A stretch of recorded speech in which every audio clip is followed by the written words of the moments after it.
You're tuned to Planet Vero Radio. We are broadcast on iHeart, and we are also a podcast on Spreaker. I am Cindy Schwartz, and this is the Patient Partners Show.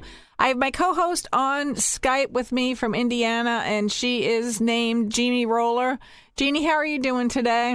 I'm well, and you? I'm doing all right. I'm hanging in there. We're going to get right into it. We want to talk today about just some online kind of what am I trying to say? Answers to different questions that one of our other partners, Misty Roberts, had put out there. I don't know what the platform was. It doesn't really matter, but it was answered by a nurse that said, and the quote was something to the effect of, why can you not wear underwear, bras, or whatever for surgeries? And Misty's organization is a 501c3. It is called Medical Patient Modesty. She's on patientmodesty.org, and she's on Facebook on Medical Patient Modesty. And it isn't always about modesty. We all talk about that. It's about dignity and respect and things like that. So this nurse answered Misty's question to the effect that people that have a problem with that, with being naked, with worrying about modesty, worrying about dignity, A, have a mental illness, B, never had any dignity to begin with, if that little incident is what's actually taking their dignity away from them. And there isn't anything at all concerned modesty in a medical surgical situation that the patient should just basically, tough it out, and that's the way it is. That the patients are draped, they're never naked. It goes on and on and on with her answer. And it was just amazing to me because I know Misty quoted some of the things that we've talked about, Jeannie, you and I, and then also we had Lynn and John on at one case. We had Mary on. We have other people on telling about their specific cases, what they saw happen. And this nurse said, well, these people really don't see that anyway. It's probably something that came to them in a dream. And I have to laugh. Wow, so I don't I have to laugh about that answer. And I'm like, wow, we saw all this happen to us. I mean, we weren't that drugged to oblivion. I know that they want us to believe that we were. They want the legal field to believe that we are not supposed to be trusted when we talk about this stuff. But yet the other cutting edge to that sword is when they want you to sign an informed consent in the middle of you being drugged, and that's perfectly legal. Well, and the flip side to that is that there are other medical people who say, yes, you are naked until you are draped. And that's during the procedure, you are draped. After the procedure is over, you are undraped. You are naked while you are being cleaned up. Right. Again. So yes, you are naked. You are not naked. You are not uncovered during the actual procedure, but you are naked, uncovered before and after. I don't care what this woman says. She lies. Mm-hmm. Medical people do lie.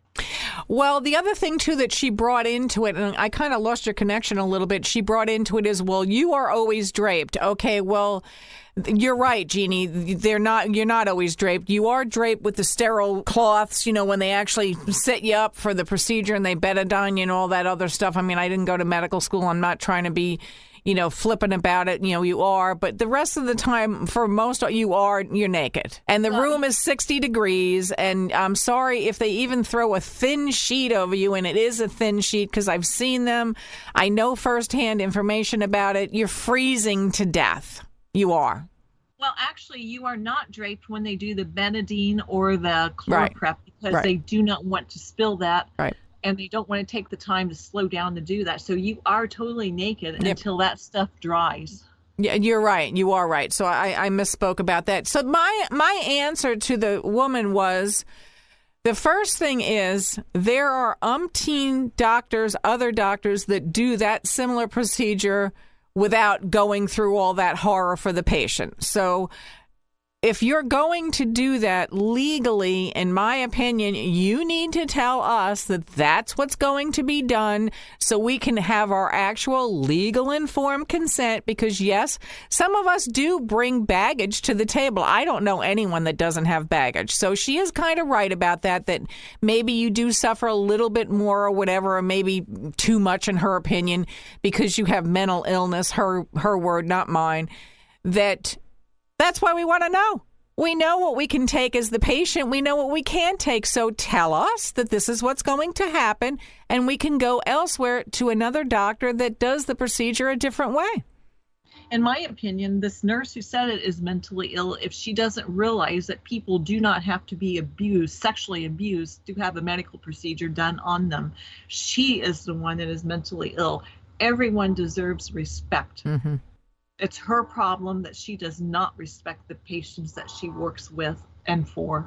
And you know what? I remember, and I've talked about this before, my mom went to medical school, and she went to one of the best medical schools. I'm not going to mention any names. And that was the first thing that they taught them. No matter the patient is in a coma, no matter the patient is under whatever anesthesia, the patient is incoherent, the patient has dementia, you treat that patient with the utmost respect that any person deserves.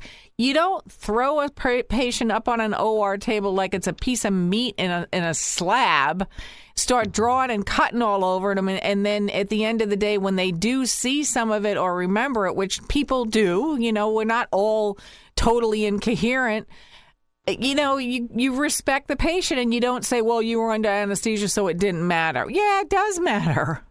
Yeah, and I want to add a twist into that they do video record these procedures from beginning to end. That means from prep until the end.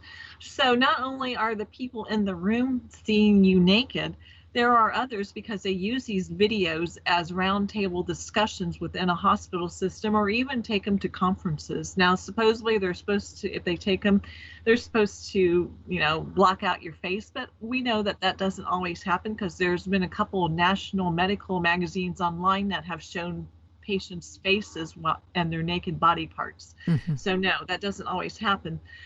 And the other twist on that is that everyone that can see you naked, except you don't get a copy of that video. Right. And we can't understand that, because so it's got to be some kind of, I'm not even going to broach that subject. I just can't even fathom all of it. It's just so disturbing that we're not told up front that this is what's going to happen to us and have the right to know this. And yes, people listening out there in the medical field, it is a big deal. It's not a joke. It isn't a joke.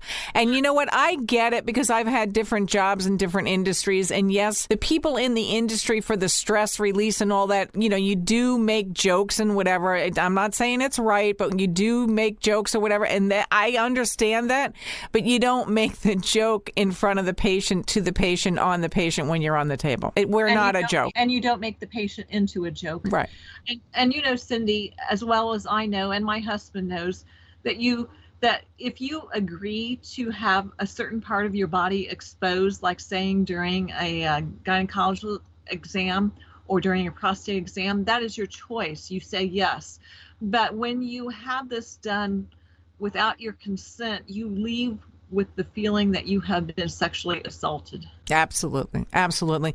And we've talked about that before. Mary was on, and she had ankle surgery or something. I mean, she was totally naked, and it's just unbelievable. And the doctor said, no, that's not going to happen. She asked the doctor, and the doctor said, oh, no, that's not going to happen. And it did. So what does she do then? Yeah.